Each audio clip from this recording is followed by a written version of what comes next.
नमस्कार दोस्तों, Haryana study IQ YouTube channel पे आप सभी का बहुत बहुत स्वागत है। और मेरे पीछे आपको थंबनेल नजर आ रहा होगा जहां लिखा है 120 days strategy to qualify the prelims. तो आज ये वीडियो जो भी कैंडिडेट हरियाणा सिविल सर्विसेज की तैयारी कर रहे हैं या फिर जो कैंडिडेट तैयारी करने के बारे में विचार कर रहे हैं, सोच रहे हैं तैयारी करने के लिए, आप सभी के लिए बहुत इंपॉर्टेंट है। बिकॉज यहां पर हम कुछ डिस्कशन करेंगे कि आपका जो प्रीलिम्स है एचसीएस का, वो प्रीलिम्स किस तरीके से क्रैक किया जाए। तो सबसे पहला जो सवाल है वो आपके मन में आज एक ही सवाल है कि नोटिफिकेशन कब तक आएगा। तो नोटिफिकेशन के रिगार्डिंग मैं पहले भी बता चुका हूं आपको कि जिस तरीके से एचपीएससी अब काम कर रही है, एचपीएससी ने अपना जो एग्जाम कैलेंडर है वो एग्जाम कैलेंडर जारी किया है। तो उसको देख के ये अंदाजा है कि एचसीएस का नोटिफिकेशन आपका नवंबर तक आ जाएगा। और अगर नवंबर तक नोटिफिकेशन आ जाता है तो आपको पता है कि हार्डली 2 महीने या सवा 2 महीने बाद आपका प्रीलिम्स का पेपर आ जाएगा।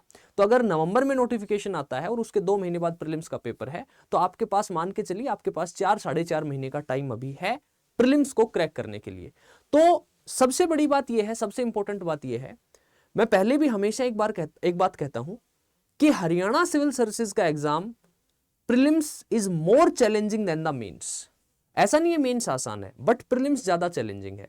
आपकी तैयारी बहुत अच्छी है, आप बहुत अच्छी राइटिंग जो है वो राइटिंग स्किल्स बहुत अच्छी हैं और आप बहुत अच्छे तरीके से चीज़ों को प्रेजेंट कर रहे हैं, आप बहुत अच्छे आंसर्स लिख रहे हैं। बट अनटिल अनलेस आप प्रीलिम्स को क्रैक नहीं कर पाएंगे तो आप मेंस तक पहुंच नहीं पाएंगे। तो उसके लिए क्या है, उसके लिए एक ही समाधान है कि एचसीएस के प्रीलिम्स के ऊपर आपको थोड़ा सा फोकस्ड रहना पड़ेगा। अब बात आती है कि हरियाणा सिविल सर्विसेज का जो प्रीलिम्स का एग्जाम है वो आप देखेंगे, अगर प्रीवियस ईयर के पेपर को देखेंगे तो लास्ट 2 पेपर जो हुए हैं वहां से ट्रेंड चेंज हो गया है।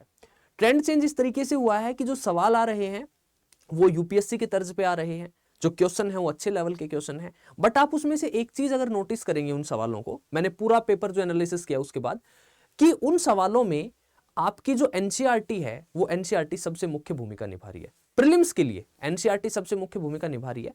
तो एनसीईआरटी को पढ़ना है, एनसीईआरटी को कैसे कंप्लीट करना है, किस तरीके से पढ़ना है, वो सारी बातें आज हम क्या करेंगे, डिस्कस करेंगे।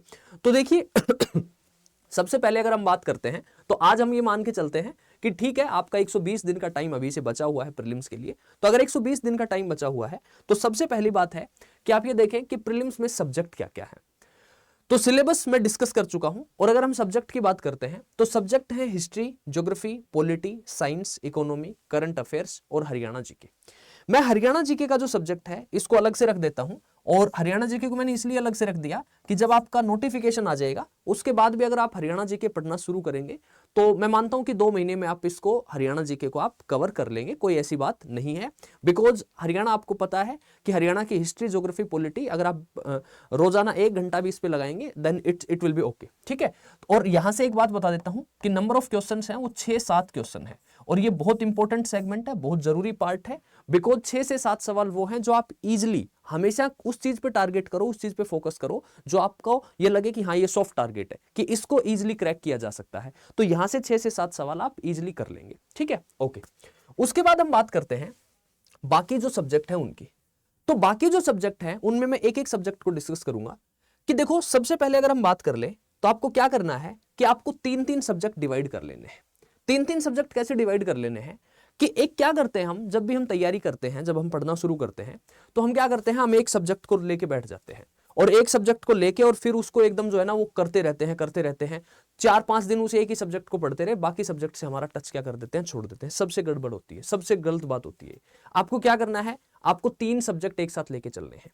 जब आप 3 सब्जेक्ट एक साथ लेके चलेंगे तो उसमें 2 सब्जेक्ट आप ऐसे लेंगे कि जो सब्जेक्ट आपका, जिस सब्जेक्ट में आपका इंटरेस्ट हो, जो सब्जेक्ट आप पढ़ के खुश होते हो। और ऐसा होता है, ये कोई बड़ी बात नहीं है कि आपको लगता है कि ये सब्जेक्ट मेरे को आता नहीं है, इस सब्जेक्ट को पढ़ने में मुझे दुख होता है, मुझे दर्द होता है। तो दर्द होने दो, कोई बात नहीं है, जीवन में बहुत दर्द होते हैं, ठीक है, लेकिन पढ़ना है। बस एक ही बात है, पढ़ना है, एक ही बात है, पढ़ना है।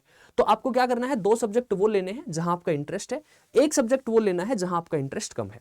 मैंने मेरे अकॉर्डिंग, मैं मतलब आपका जो भी सब्जेक्ट हो उसके अकॉर्डिंग आप देख लेंगे। मैंने मान लिया कि साइंस मुझे ठीक ठाक आती है, पॉलिटी मेरा ठीक ठाक इंटरेस्ट है, बट हिस्ट्री में मेरा इंटरेस्ट कम है।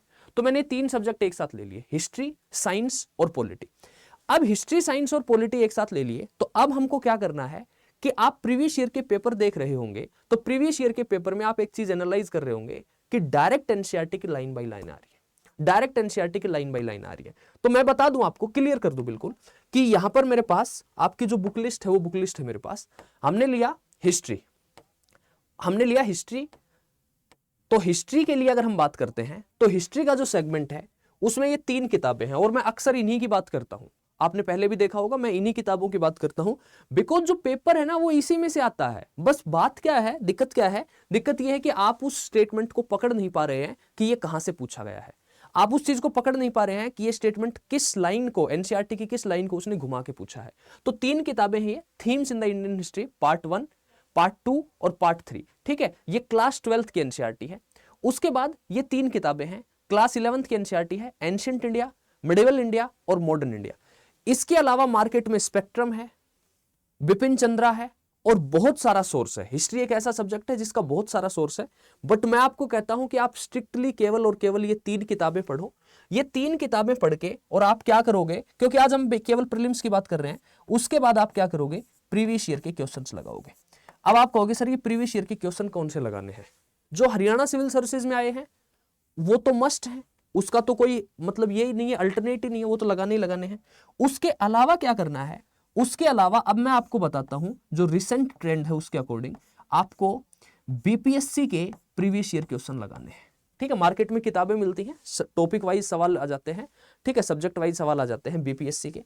उसके अलावा आपको यूपी पीसीएस के सवाल लगाने हैं, और उसके अलावा आपको क्या करना है कि टॉपिक वाइज, क्योंकि ऐसा नहीं है कि आप कहोगे कि सर बहुत ज्यादा सोर्स बहुत ज्यादा कंटेंट दे दिया, मैं आपको बहुत लिमिटेड चीजें दे रहा हूं ताकि आप मल्टीपल टाइम रिवाइज कर सके और बहुत अच्छे तरीके से पढ़ सके।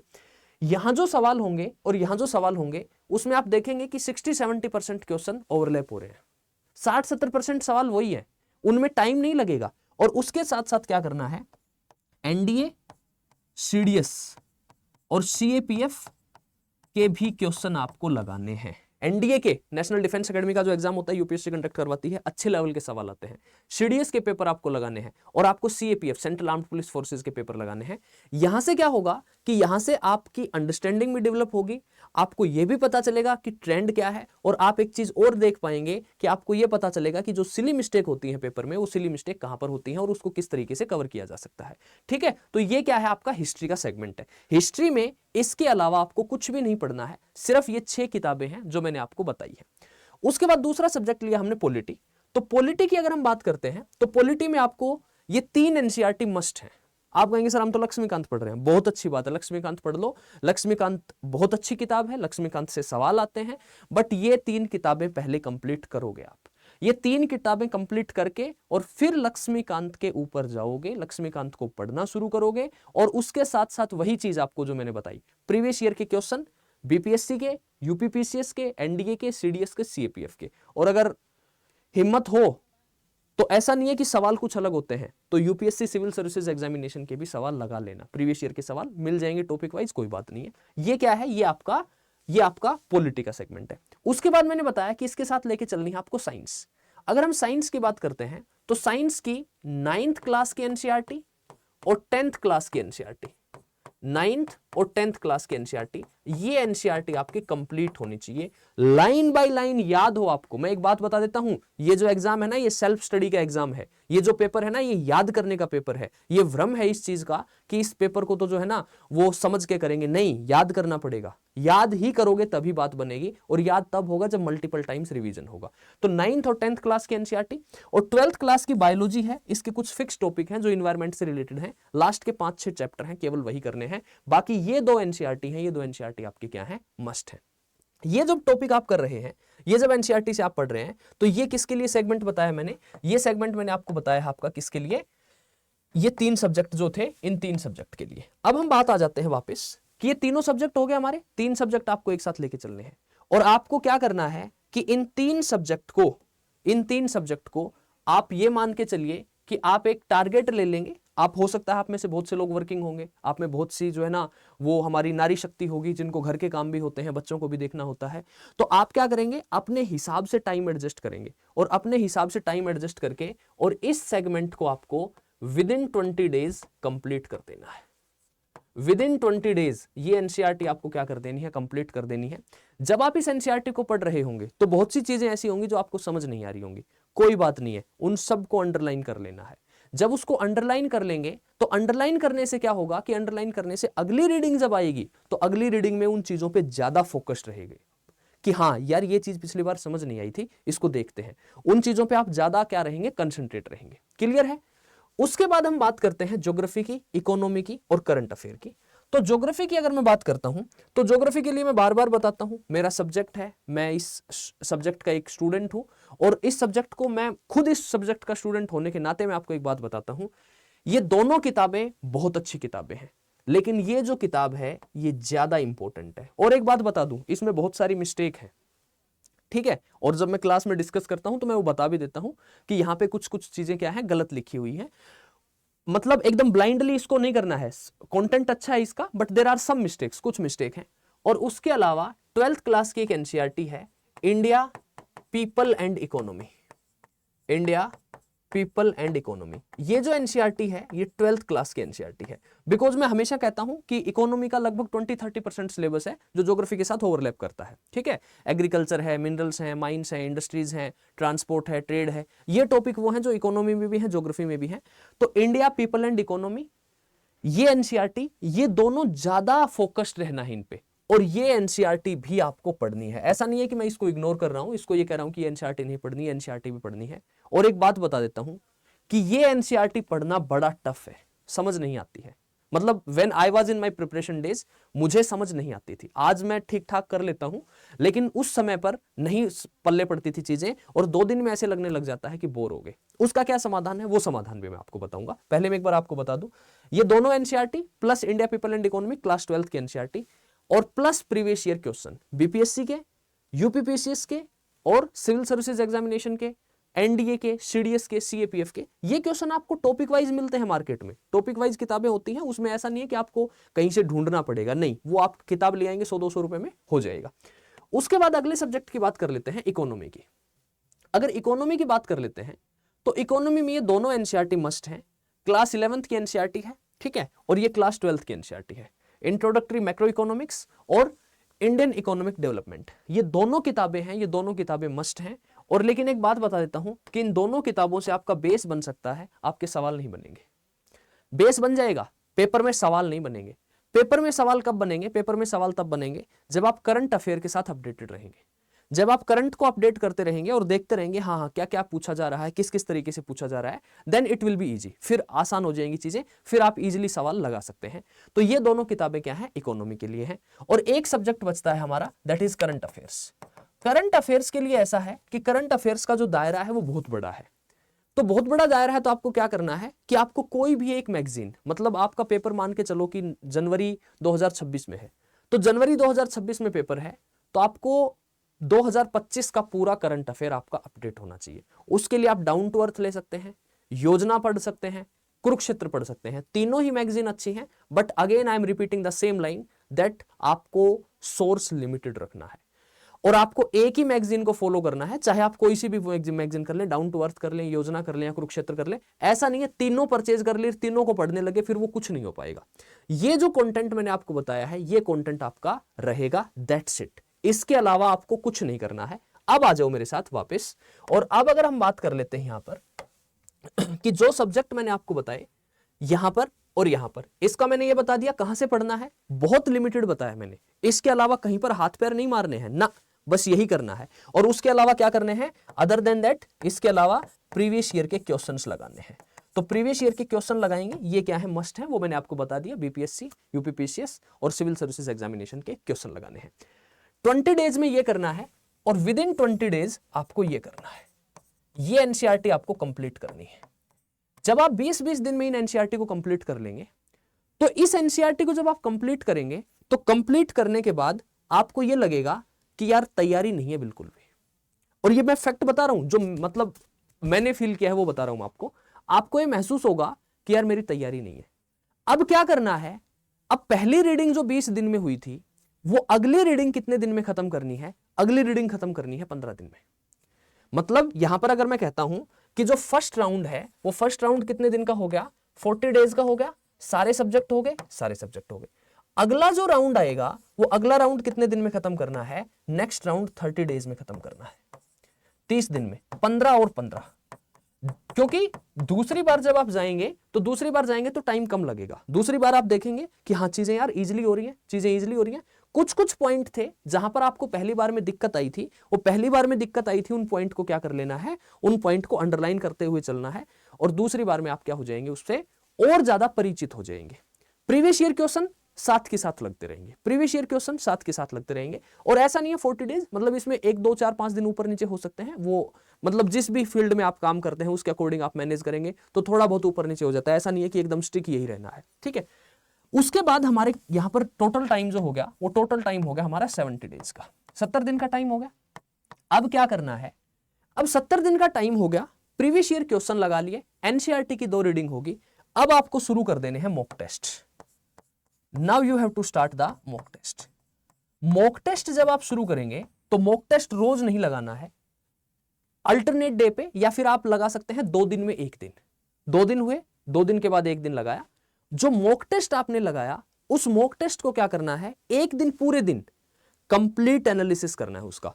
2 घंटे बैठना है, 2 घंटे पूरे मॉक को जिस तरीके से पेपर में आप अपीयर होते हैं उसी तरीके से आपको अपीयर होना है। और एक बात बता देता हूं मैं, जनरली टाइम होता है वो पहले पेपर का 10 बजे से 12 बजे तक होता है, तो 10 बजे से 12 बजे तक का पेपर टाइम होता है, तो 10 बजे से 12 बजे ही बैठना है। आपका बॉडी उस टाइम के ऊपर उस तरीके से रिएक्ट करने लग जाएगी, आपका माइंड उस तरीके से उस टाइम के ऊपर रिएक्ट करने लग जाएगा। आपको रोजाना 10 से, मतलब जब भी आप मॉक लगा रहे हैं 2 दिन के बाद 1 दिन, तो 10 से 12 ही बैठना है, एकदम प्रॉपर स्ट्रक्चर में कि हाँ आज मुझे मॉक लगाना है। जब आप मॉक टेस्ट लगाएंगे तो उस दिन क्या करना है, उस दिन कोई पढ़ाई नहीं करनी है, उस दिन केवल उस मॉक का एनालिसिस करना है। उस मॉक को एनालाइज करके ये देखना है कि कहां कहां पर मेरी सिली मिस्टेक्स हुई हैं, कहां कहां पर मैंने गलतियां की हैं, और उन गलतियों को ढूंढना है और कोशिश करनी है कि अगले मॉक में वो गलतियां ना हो। मैं आपको फिर बता देता हूं, मॉक टेस्ट बहुत इंपॉर्टेंट है। अब आपके पास मान लो 50 डेज हैं, 15 दिन का टाइम है, आप 2 दिन में 1 मॉक लगा रहे हैं, तो लगभग 13-14 मॉक टेस्ट आप लगा लेंगे। ठीक है, तो आप मान के चलिए, मतलब मेरा अंदाजा यह है कि 15 मॉक टेस्ट आप लगा लो प्रीलिम्स से पहले। तो 15 मॉक टेस्ट भी आप इजीली लगा सकते हैं अगर 3 दिन में 1 जा रहा है तो। अदरवाइज आप क्या कर सकते हैं, अदरवाइज आप ये कर सकते हैं कि 13-14 मॉक तो आपके लगे जाएंगे, अगर आप एक आध मॉक टेस्ट ऊपर नीचे होता है तो भी, ठीक है, ओके। अगर आपने 15 दिन मॉक लगाया तो आपके पास जो टाइम बच गया, वो टाइम कितने दिन का बच गया, now you have left with the 35 days. 35 दिन का टाइम बचता है, क्योंकि 15 आपने क्या लगा लिए, मॉक लगा लिए। जिस दिन मॉक लगाना है उस दिन बाकी चीजें नहीं पढ़नी है, मॉक लगाना है, 2 घंटे का मॉक होगा, और उसके बाद उस पूरे को एनालाइज करना है। तो 4-5 घंटे आप उसको एनालाइज करने में भी लगाएंगे, मतलब मैं ऐसा मानता हूं, चीजों को ढूंढेंगे, चीजों को देखेंगे। अब क्या होगा कि जब आपके पास 35 डेज का टाइम बचा है, 35 दिन का टाइम बचा है, इस 35 दिन के टाइम को अब और ज्यादा यूटिलाइजेशन पे लेके आना है, और ज्यादा इस टाइम में क्या करना है, और ज्यादा चीजों को मजबूत करके चलना है। अब इस 35 दिन के टाइम में क्या करना है, एक छोटी सी बात याद रखनी है, और वो बात यह है कि जहां जहां पर आपने वो लाइंस अंडरलाइन की थी, जहां जहां पर जो जो टॉपिक आपने ये देखा था कि हाँ ये टॉपिक कमजोर था मेरा, ये टॉपिक वीक था मेरा, ये टॉपिक वीक था मेरा, आपको क्या करना है कि आपको उसी तरीके से स्लॉट बनाने हैं कि आपके पास 3-3 सब्जेक्ट हैं और आपके पास 35 दिन का टाइम है, तो मान के चलना है 2 रीडिंग और मारनी है। तो जब 2 रीडिंग और मारनी है तो इस बार मैं दूसरी स्लाइड ले लेता हूं। इस बार जो 35 डेज लेफ्ट हैं उस 35 दिन में क्या करना है, 15 + 15, पहले 3 सब्जेक्ट 15 दिन में, अगले 3 सब्जेक्ट 15 दिन में, और 15-15 दिन में आप खत्म करेंगे। तो आप, क्योंकि अब आप कर सकते हैं, अब आपकी तैयारी उस लेवल पे आ गई है, अब आपने चीजें उस तरीके से तैयार कर ली हैं कि अब आप 15-15 दिन में इन तीनों सब्जेक्ट को खत्म कर देंगे। बिकॉज अब जब आप एनसीईआरटी पढ़ेंगे तो अब आपको वो लाइन से लाइन बाई लाइन नहीं पढ़नी है, अब आपको लाइन बाई लाइन नहीं पढ़नी है, अब आपके माइंड में क्लिक होता रहेगा कि हाँ यहां दिक्कत थी, यहां दिक्कत थी, यहां दिक्कत थी। अब डायरेक्टली उस पॉइंट पे जाएंगे, उन पॉइंट्स को और ज्यादा याद करेंगे। तो मेरा कहने का अर्थ यह है कि इसका मतलब 120 दिन में आपके 15 मॉक टेस्ट हो गए, और 15 मॉक टेस्ट के साथ आपकी जो एनसीईआरटी है उस एनसीईआरटी को आपने कितनी बार पढ़ लिया, एटलीस्ट 4 to 5 टाइम्स आपने पढ़ लिया। और एक बात मैं बता देता हूं, एक चीज मैं क्लियर कर देता हूं कि जो पिछले साल के पेपर हैं, जो प्रीवियस ईयर के पेपर हैं, अगर आप उन पेपर को एनालाइज करते हैं तो आप एक चीज देखेंगे कि आप ज्योग्राफी, पॉलिटी और साइंस, अगर आप इन 3 सब्जेक्ट को पकड़ लेते हैं, उसके बाद हिस्ट्री, इकोनॉमी, करंट अफेयर्स और हरियाणा जीके को मैं अलग रख रहा हूं। हरियाणा जीके के 6 से 7 सवाल आएंगे, वो आप करेंगे ही करेंगे। कि आप 3 सब्जेक्ट ये जो है ना, ये 3 सब्जेक्ट नॉर्मल, मतलब हम ये कह सकते हैं कि जिसमें ज्यादा रटना भी नहीं पड़ता है, समझ के भी कर सकते हैं, चीजों को कॉन्सेप्चुअली भी समझ सकते हैं। और दूसरी सबसे इंपॉर्टेंट बात कि ये जो सब्जेक्ट है ये आपका टोटली आपका एनसीईआरटी से आता है। ये जो सब्जेक्ट है आपका टोटली 9th 10th की एनसीईआरटी से आता है। पॉलिटी एनसीईआरटी प्लस आप लक्ष्मीकांत के टॉपिक जो है कर रहे हैं वो, यहां से अगर आपने कर लिया तो मैं मान के चलता हूं कि आपने 60% पेपर आपका यहीं से आएगा। 60% पेपर यहीं से आएगा।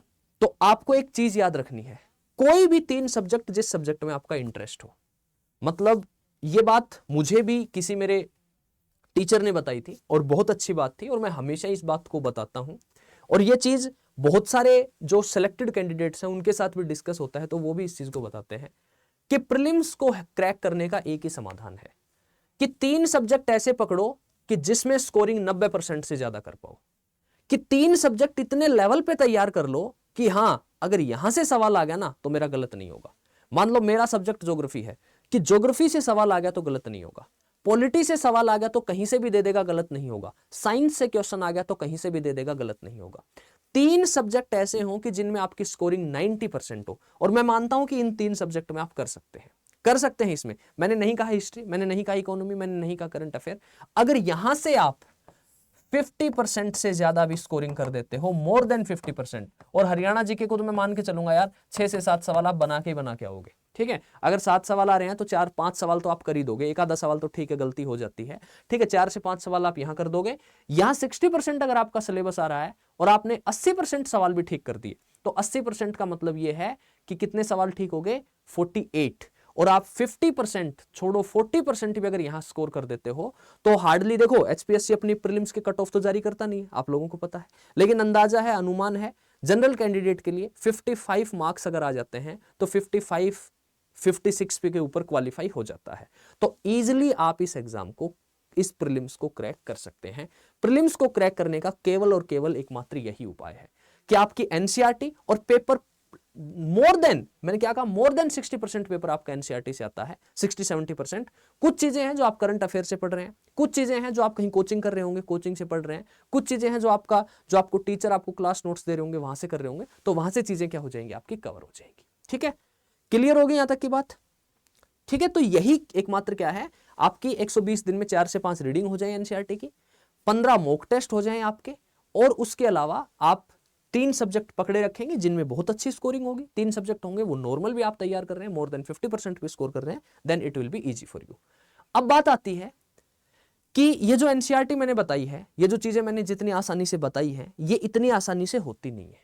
मैं यहां पे बोलना बड़ा आसान होता है, बट जब आप करने बैठते हैं और जब आप एनसीईआरटी पढ़ते हैं, तो मैंने आपको बताया ना कि आप ज्योग्राफी की एनसीईआरटी पढ़ेंगे तो कहना आसान है, लेकिन उस एनसीईआरटी के अंदर घुस के उसको जब पढ़ना शुरू करेंगे then it will be very tough. तो उसके लिए समाधान क्या है कि ऐसा नहीं है कि बिना कोचिंग के एग्जाम क्रैक नहीं हो सकता है, नो डाउट हो सकता है, बट एक और सत्य बता देता हूं, एक कड़वा सत्य, कि किसी भी टॉपर से पूछ लेना, किसी भी सेलेक्टेड कैंडिडेट से पूछ लेना, वो हमेशा किसी अच्छे संस्थान से जुड़े हुए रहते हैं, अच्छे संस्थान से कनेक्टेड रहते हैं, किसी के मार्गदर्शन में वो पढ़ाई कर रहे होते हैं, और सबसे इंपॉर्टेंट, सबसे जरूरी बात कि उनको ये बताने वाला कोई होता है कि क्या नहीं पढ़ना है। बिकॉज ये तो सब बता देंगे, ये history, geography, polity, science, economy, current affair, ये तो सबको पता है। द मोस्ट इंपॉर्टेंट थिंग कि उनको ये बताने वाला होता है कि क्या नहीं पढ़ना है। बिकॉज आपको पीएचडी नहीं करनी है ज्योग्राफी में, आपको हिस्ट्री में पीएचडी नहीं करनी है, आपको केवल उतना ही पढ़ना है जो आपके पेपर के लिए जरूरी है। You have to demarcate a line that beyond this line I will not go, कि इससे बाहर कुछ आएगा तो मैं छोड़ दूंगा। मुझे 100% नंबर थोड़ी लेने हैं, मुझे 100 के 100 नंबर थोड़ी लेके आने हैं, इससे बाहर आया तो ठीक है, आई विल लीव दैट। ठीक है, तो इतना ही मुझे करना है। तो उन सब चीजों के लिए आपके पास एक गाइडेंस, आपके पास एक दिशा निर्देशन, आपको एक टीचर पढ़ाने वाला और आपको एक बताने वाला हो कि जहां से आपकी एनसीईआरटी भी कवर हो जाए, जहां से आपको जो है वो एमसीक्यूज भी प्रोवाइड हो जाए, जहां से आपके एमसीक्यूज के सोल्यूशन भी आपके साथ साथ हो जाए, उन सब चीजों के लिए आपके पास एक कोचिंग की जरूरत होती है। ये एक सच्चाई है। उस चीज के लिए आपको पता है स्टडी आईक्यू अपनी क्वालिटी एजुकेशन के लिए जाना जाता है। सो स्टडी आईक्यू आपके लिए एक बहुत ही शानदार डेडिकेटेड बैच लेके आया है, और अभी महीने का एंड चल रहा है तो मंथ एंड पे सेल भी है, आपको डिस्काउंटेड प्राइस पे मिल जाएगा। तो अगर आप कनेक्ट होना चाहते हैं, अगर आप हमारे साथ जुड़ना चाहते हैं, तो हमारे साथ जुड़ना चाहते हैं तो मैं आपको बता दूं कि ये जो बैच है ये क्या है और इस बैच में क्या कुछ फीचर्स है। आपको गूगल ओपन करना है, यहां सर्च करना है स्टडी IQ। जैसे ही आप स्टडी IQ सर्च करेंगे यहां पर सर्च करना है स्टडी IQ, ठीक है, जस्ट गिव मी मिनट। और स्टडी IQ सर्च करते ही यहां पर आपके पास सर्च किया, सबसे पहला जो लिंक है best online course for UPSC IAS and state PCS, यहां क्लिक करना है। यहां क्लिक करके आपको यहां चले जाना है स्टेट PCS पे। स्टेट PCS में आपको सेलेक्ट करना है हरियाणा, और हरियाणा में आपको यहां पर दिखाई देगा आरंभ 8.0। ये जो आरंभ 8.0 बैच है, इस बैच का प्राइस आपको 22,499 दिख रहा है, but there is no need to pay this amount. आपको क्या पे करना है वो मैं बताता हूं, लेकिन उससे पहले मैं आपको एक इंपॉर्टेंट बात बताऊंगा कि व्यू PDF पे जाके पहले ये देखें इस बैच में क्या कुछ प्रोवाइड किया जा रहा है।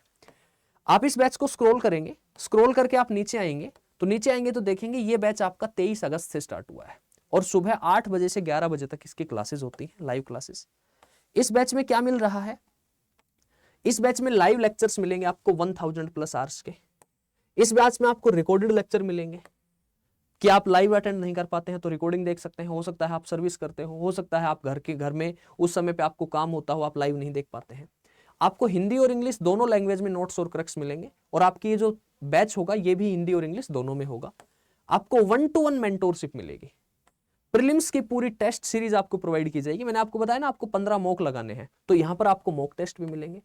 हरियाणा स्पेसिफिक प्रिपरेशन होगी, और डेली आंसर राइटिंग की भी प्रैक्टिस है इसमें कि रोजाना आपको आंसर लिखना है, टीम के पास मेल करना है। तो मैं मानता हूं कि प्रीलिम्स के साथ साथ अगर आप डेली आधे घंटे का टाइम निकाल लेंगे तो आप इजीली ये कर सकते हैं। एक आंसर आएगा आपके पास, जो टॉपिक चल रहा होगा वहां से आपको आंसर लिखना है, टीम के पास मेल कर देना है, इवेल्युएटर चेक करके बता देंगे आपने क्या सही लिखा क्या गलत लिखा। तो आपकी आंसर राइटिंग की प्रैक्टिस। करंट अफेयर्स, मैंने बताया कि करंट अफेयर के लिए क्या पढ़ना है, तो हमारी करंट अफेयर की monthly current affair, weekly current affair Haryana के लिए वो सारी क्लासेस होती हैं। उसमें प्रॉपर आपको PDF प्रोवाइड की जाती है, और प्रॉपर हमारी जो मैगजीन है वो मैगजीन प्रोवाइड की जाती है। तो वो बहुत ही शानदार तरीके से डिजाइंड है, जिसमें स्टेट स्पेसिफिक कंटेंट भी है और नेशनल और इंटरनेशनल इंपॉर्टेंस भी है। Monthly current affair magazine, group mentorship, module wise test मिलेंगे आपको। जैसे ही मॉड्यूल खत्म हुआ हिस्ट्री के टेस्ट, ज्योग्राफी खत्म हुआ ज्योग्राफी के टेस्ट, और special Infosys on the CSET classes. CSET जिनका वीक है उसके लिए CSET की क्लासेस, मेंस आंसर राइटिंग और इंटरव्यू गाइडेंस प्रोग्राम। उसके बाद हमारे पास 2 फीचर्स है, एक फीचर है गोल्ड और एक फीचर है प्लेटिनम। अब आप कहेंगे कि सर ठीक है, इस बैच का सिलेबस जो है वो ठीक है, बट अब आगे की बातें देखते हैं। अगर हम यहां पर देखते हैं तो 1100 घंटे की लाइव क्लासेस है, वो दोनों में है। इंडिविजुअल मेंटोरशिप बाय मेंटोर दोनों में है। मंथली करंट अफेयर मैगजीन दोनों में है। इंटरव्यू गाइडेंस प्रोग्राम दोनों में है। लेकिन यहां देखिए कि आपको यहां पर हमारे इस बैच में एक प्री रिकॉर्डेड फाउंडेशन बैच मिल जाएगा, ताकि आपका अगर आपने तैयारी शुरू की है, आपका बैकग्राउंड कुछ और रहा है और अब आप हिस्ट्री ज्योग्राफी पहली बार पढ़ रहे हैं, तो आपका फाउंडेशन मजबूत करने के लिए लाइव प्रीलिम्स क्रैश कोर्स, कि जो मैंने आपको बताया कि आपको NCERT पढ़नी है आपके प्रीलिम्स के लिए, तो यहां पर प्रीलिम्स का क्रैश कोर्स भी है और यहां पर आपका NCERT का रिकॉर्डेड कोर्स भी है जो प्लेटिनम है उसमें। लेकिन गोल्ड बैच है उसमें NCERT का रिकॉर्डेड बैच नहीं है। मैंने आपको बताया ना कि NCERT पढ़ने में आपको दिक्कत आएगी, तो NCERT के लिए रिकॉर्डेड बैच आपको यहां मिल जाएगा, प्रोवाइड करवा दिया जाएगा। 10,000 MCQs की प्रैक्टिस। और यार मैं एक सच्चाई की बात बताता हूं आप लोगों से कि कमीशन नए सवाल नहीं कहां से लेके आएगा। जो सवाल है वो तो पेपर इतने हो चुके, सवाल तो आ चुके सारे। कमीशन क्या करेगा, 2 सवाल मिक्स कर देगा, 3 सवाल मिला देगा, उस स्टेटमेंट को घुमा फिरा देगा, फिर पूछ लेगा करेक्ट है या इनकरेक्ट है। तो इसलिए यहां पर क्या है, 10,000 MCQs का बैच। तो 10,000 MCQs अगर आप लगा लेंगे तो मेरे को नहीं लगता कि उससे बाहर कुछ बचता है। ग्रुप मेंटोरशिप बाय फैकल्टीज, वहां पर मेंटोरशिप मिल रही थी आपको मेंटोर से, और अगर आप फैकल्टी से, आपकी कोई भी फेवरेट फैकल्टी है तो आप उससे मेंटोरशिप चाहते हैं तो वहां फैकल्टी से मेंटोरशिप, और डेडिकेटेडली 2 महीने का MCQ का प्रीलिम्स बैच। यानी कि आपका यहां पर अगर आप देखेंगे इस गोल्ड बैच में, और एक सबसे इंपॉर्टेंट, यहां वैलिडिटी 2 साल है, यहां वैलिडिटी 4 साल है, और फुल्ली फीस रिफंड। अगर आप प्रीलिम्स क्रैक कर देते हैं तो आपकी फुल फीस क्या कर दी जाएगी, रिफंड कर दी जाएगी। तो आप देख सकते हैं कि ये जो फीचर हैं ये प्लेटिनम के फीचर हैं जो आपके प्रीलिम्स के लिए बहुत ज्यादा इंपॉर्टेंट है। और अगर आप वैसे इन फीचर्स को, इन बैचेस को परचेज करते हैं then it will be costly. ये आपको मतलब एक तरीके से कह सकते हैं कंबाइंड आपको पैकेज मिल रहा है। तो अब बात कर लेते हैं प्राइस की। तो प्राइस ये पे नहीं करना है, बाय नाउ पे जाना है। बाय नाउ पे देखें कि यहां पर आपको 22,499 है, आपको 3 ऑफर्स अवेलेबल पे क्लिक करना है और यहां एक कोड लगा देना है। और ये जो कोड लगाना है, ये कोड लगाना है आपको, नीचे स्क्रीन पे भी नजर आ रहा होगा, NK लाइव। और जैसे ही आप यहां पर इस कोड को अप्लाई करते हैं, NK लाइव, इस कोड को लगाया, यहां पर अप्लाई किया और अप्लाई करते ही आपको 7,000 रुपए का डिस्काउंट मिल जाएगा। और मैक्सिमम डिस्काउंट है वो मैक्सिमम डिस्काउंट आपको यही इसी कोड पे मिलेगा, इससे ज्यादा डिस्काउंट आपको नहीं मिलेगा। तो यहां पर देख सकते हैं कि ये जो बैच है, इस बैच का प्राइस हो गया 15,499, जो प्लेटिनम बैच है, जिसमें प्रीलिम्स का भी पूरा मामला तैयार है, रिकॉर्डेड बैच भी है, फाउंडेशन बैच भी है, 10,000 MCQs भी है, 4 महीने की आंसर राइटिंग भी है, सारी चीजें हैं। और अगर आप गोल्ड परचेज करना चाहते हैं तो यहां क्लिक करेंगे तो ये 9,999 का, by using the same code NK live आपने अप्लाई कर रखा है। तो आप जो भी बैच परचेज करना चाहेंगे उसी बैच पे आपको 7,000 रुपए का डिस्काउंट यहां पर मिल जाएगा, जिससे आप हमारे साथ जुड़ सकते हैं। मैं आपको पर्सनली रेफर करूंगा, प्लेटिनम परचेज करते हैं then it will be more beneficial. और दूसरा सबसे इंपॉर्टेंट, इसमें 4 साल की वैलिडिटी है, तो 4 साल तक आपके पास ये सारा कंटेंट रहेगा, जब आप चाहे तब देख सकते हैं, चीजों को रिवाइज कर सकते हैं और आपको पूरा करंट अफेयर, हरियाणा जीके, मतलब ये कह सकते हैं कि आपकी हरियाणा सिविल सर्विसेज की तैयारी का प्रीलिम्स का अलग से, मेंस का अलग से, दोनों का और उसके बाद इंटरव्यू का, तीनों का आपका क्या है, एक कंबाइंड पैकेज है। तो आप क्या कर सकते हैं हमारे साथ, इस कोड को यूज करके, NK लाइव, इस कोड को यूज करके आप हमारे साथ जुड़ के और इस बैच को परचेज करके अपनी तैयारी को आगे बढ़ा सकते हैं। सो इसके अलावा अगर कोई डाउट होता है तो आप, मेरी टेलीग्राम आईडी है geography bye Narendra sir, NARENDRA, और उसके अलावा आप वीडियो के कमेंट सेक्शन में जाके कोई भी अगर आपको डाउट होता है तो आप हमसे जुड़ सकते हैं, कनेक्ट कर सकते हैं। और लास्ट में यही कहना चाहूंगा कि यदि आप लोग तैयारी कर रहे हैं, तैयारी करने का विचार कर रहे हैं, then it is the right time, it is the high time. अपनी प्रिपरेशन को मजबूत करें ताकि जब आपका प्रीलिम्स का पेपर आए तो नोटिफिकेशन के बाद ये ना लगे आपको कि अब एकदम हाथ पैर फूल गए कि अब क्या करें, उससे पहले आपकी तैयारी मजबूत हो। So bye, see you, take care and best of luck.